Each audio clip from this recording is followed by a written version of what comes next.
ओम नमः शिवाय। हर हर महादेव फ्रेंड्स, मैं एस्ट्रोलॉजर महक बजाज आपका बहुत बहुत स्वागत करती हूँ आपके अपने यूट्यूब चैनल पर। आज हम बात करेंगे बृहस्पति और मंगल की युति के बारे में। तो बृहस्पति और मंगल दोनों की ही आपस में मित्रता होती है, तो ये जो योग है एक पॉजिटिव योग है। और मंगल की अगर हम बात करें तो मंगल जो है वो साहस का प्रतीक है, उत्साह का प्रतीक है। मंगल जो है वो पराक्रम और अनुशासन का प्रतीक है। कुंडली में हम मंगल को एक सेनापति के रूप में देखते हैं। और इसके अलावा मंगल जो है वो आपके अंदर के जोश, जुनून, मेहनत, एनर्जी, शारीरिक शक्ति, जमीन, सर्जरी और ब्लड का कारक है।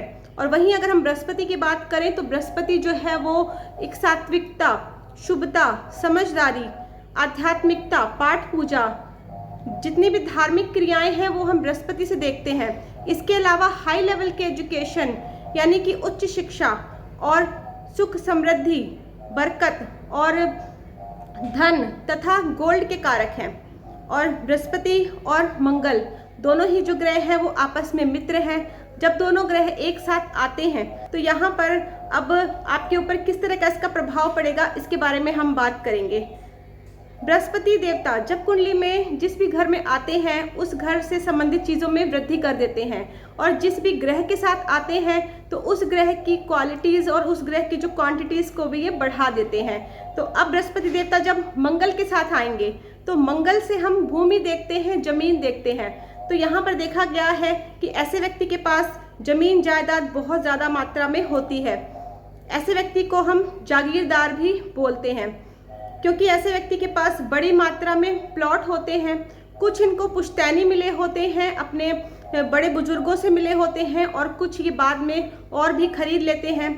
अगर ऐसे व्यक्ति जमीन के खरीदने और बेचने का भी कार्य करते हैं तो भी इनके लिए ये बहुत ही अच्छा माना गया है, बहुत ही इनको प्रॉफिट होता है इस काम में। या फिर अगर ये खेती बाड़ी का काम करते हैं तो वहाँ से भी इनको बहुत ही फायदा होता है।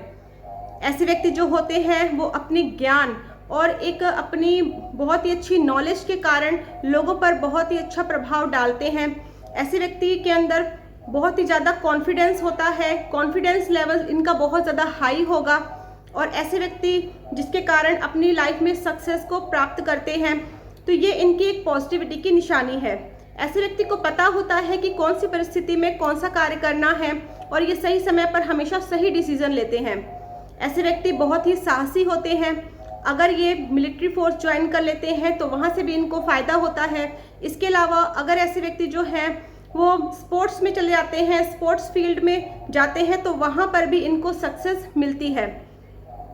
ऐसे व्यक्ति जो होते हैं इनकी सोच बहुत ही पॉजिटिव होती है, और पॉजिटिव थिंकिंग के कारण इनके माइंड में कई नए नए आइडियाज़ भी आते हैं। ऐसे व्यक्ति हमेशा निडर होकर अपने जीवन में आगे बढ़ते हैं। और ऐसे व्यक्ति जो होते हैं वो एक बार जब किसी भी चीज़ को ठान लेते हैं करने के लिए तो उस काम को पूरा करके ही, उस मुकाम को हासिल करके ही दम लेते हैं। यहाँ पर यह भी देखा गया है कि ऐसे व्यक्ति के पास जमीन जायदाद, सुख, समृद्धि, हर तरह के जो साधन हैं इनके पास उपलब्ध होते हैं। ऐसे व्यक्ति जो होते हैं इनका एक शाही ठाट बाट होता है, इनका ऊंचा एक नाम होता है। और यहाँ पर ये देखा गया है कि ऐसे जो व्यक्ति होते हैं वो समाज भलाई के कार्य भी करते हैं। बुरे वक्त में लोगों की मदद करते हैं, उनकी सहायता करते हैं, उनके लिए हमेशा तत्पर रहते हैं। यहाँ पर यह भी देखा गया है कि ऐसे व्यक्ति की सिक्स सेंस जो है वो बहुत ही ज़्यादा एक्टिव रहती है। ऐसे व्यक्ति के अंदर बहुत ही नॉलेज होती है, इनके पास ज्ञान का भंडार होता है। ऐसे व्यक्ति को ब्रह्म ज्ञानी भी बोला गया है, परंतु इनको अपनी नॉलेज को एक पॉजिटिव चीज़ों में लगाना चाहिए, तो इनको बहुत ही ज़्यादा यहाँ पर बेनिफिट होता है। अगर ये योग आपकी कुंडली में पॉजिटिव है तो 72 ईयर्स तक ऐसे व्यक्ति को इस योग के शुभ फल प्राप्त होते हैं। अगर ऐसा व्यक्ति बहुत ही सोच समझकर अपने दिमाग से कोई भी कार्य करता है तो उस कार्य में उसको जरूर सक्सेस मिलती है। यहाँ पर यह भी देखा गया है जब ये योग कुंडली में पॉजिटिव होता है तो फिर यहाँ पर यह देखा गया है कि ऐसे जो व्यक्ति को ये एक राजयोग वाला सुख मिलता है। अब हम बात करेंगे जब ये योग कुंडली के अलग अलग घरों में बनेगा तो इसके कैसे रिजल्ट्स मिलेंगे। तो इसको मैं थोड़ा शॉर्ट में बता देती हूँ, नहीं तो वीडियो काफ़ी ज़्यादा लंबी हो जाएगी। तो जब ये योग कुंडली के फर्स्ट हाउस में बनेगा तो यहाँ पर फिर देखा गया है कि ऐसा जो व्यक्ति होता है धनवान होगा।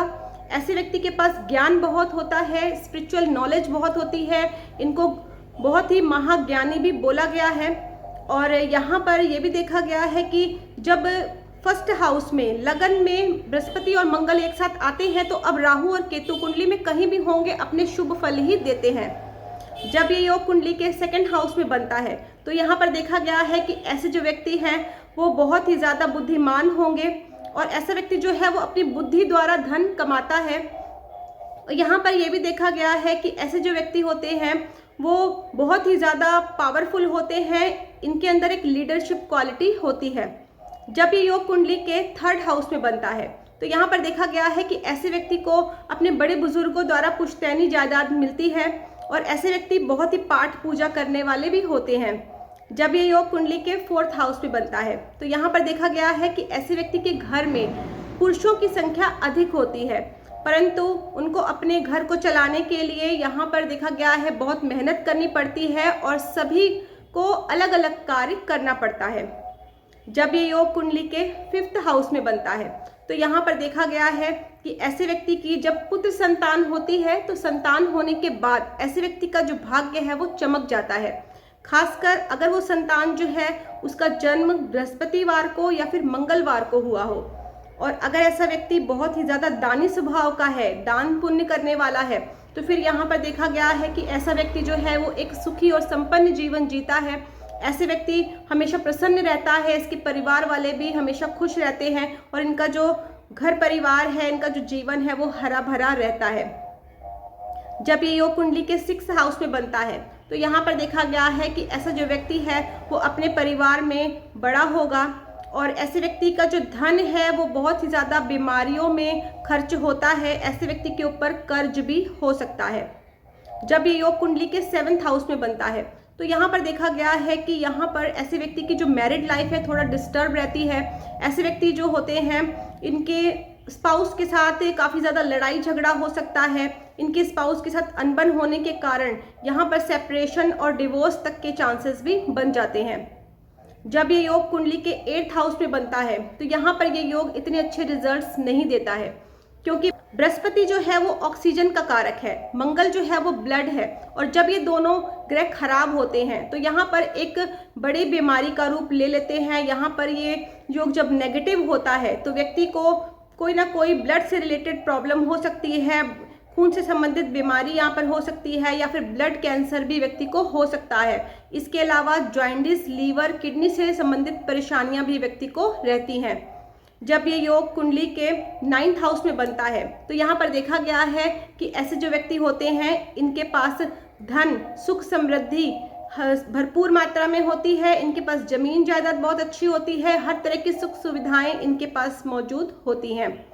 जब ये योग कुंडली के 10th हाउस में बनता है तो यहाँ पर देखा गया है कि ये योग इतने अच्छे रिजल्ट्स यहाँ पर नहीं देता है, खासकर जब कुंडली का 4th हाउस और 6th हाउस भी खाली है तो यहाँ पर देखा गया है ऐसा जो व्यक्ति है वो दूसरों के धन को लूट कर जो है वो अमीर होता है, और ऐसे व्यक्ति की जो नज़र है वो हमेशा दूसरों के धन पर रहती है। जब ये योग कुंडली के 11th हाउस में बनता है तो यहाँ पर देखा गया है कि ऐसा व्यक्ति जो है यहाँ पर तब तक अच्छा जीवन जीता है जब तक उसके जो पिता होते हैं या उनका जो बड़ा भाई होता है वो जीवित होते हैं और उसके साथ होते हैं, तब तक ऐसा जो व्यक्ति है एक राजा की तरह शाही जीवन जीता है। जब ये योग कुंडली के 12th हाउस में बनता है तो यहाँ पर देखा गया है कि ऐसा जो व्यक्ति है उसका जो आशीर्वाद है दूसरों के लिए बहुत ही शुभ फल प्रदान करने वाला होता है। जब ऐसा व्यक्ति दूसरों को आशीर्वाद देता है तो वो ब्रह्म वचन की तरह दूसरों के लिए काम करता है, और ऐसे व्यक्ति की जो आयु है वो बहुत ही लंबी होती है। अब देखिए, हमने अभी तक इसकी योग के पॉजिटिव रिजल्ट्स की बात की है, अलग अलग घरों में इसके रिजल्ट्स की बात की है। अब हम बात करेंगे ये जो योग है वो कैसे नेगेटिव हो जाता है कुंडली में। जब कुंडली में बृहस्पति और मंगल के घरों में इसके शत्रु ग्रह आ जाते हैं, शुक्र, शनि, बुध, राहु, केतु, ये जब इनके घरों में आ जाते हैं तो यहाँ पर फिर देखा गया है कि ये जो योग है वो नेगेटिव हो जाता है।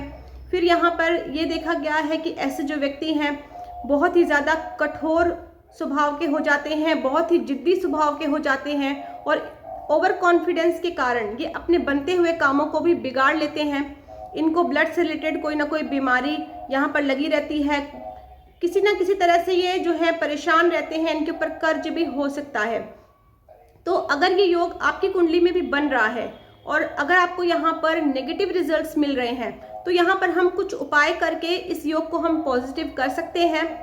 तो उसके लिए कुंडली एनालिसिस ज़रूरी है। अगर आप भी मुझसे अपनी कुंडली का विश्लेषण करवाना चाहते हैं तो स्क्रीन पर मेरा व्हाट्सएप नंबर दिया हुआ है, आप इस नंबर पर मुझे व्हाट्सएप पर कॉल कर सकते हैं। मेरे वीडियो को लाइक करें, शेयर करें, चैनल को सब्सक्राइब ज़रूर करें ताकि अपकमिंग वीडियोज़ का नोटिफिकेशन आपको टाइम टू टाइम मिलता रहे।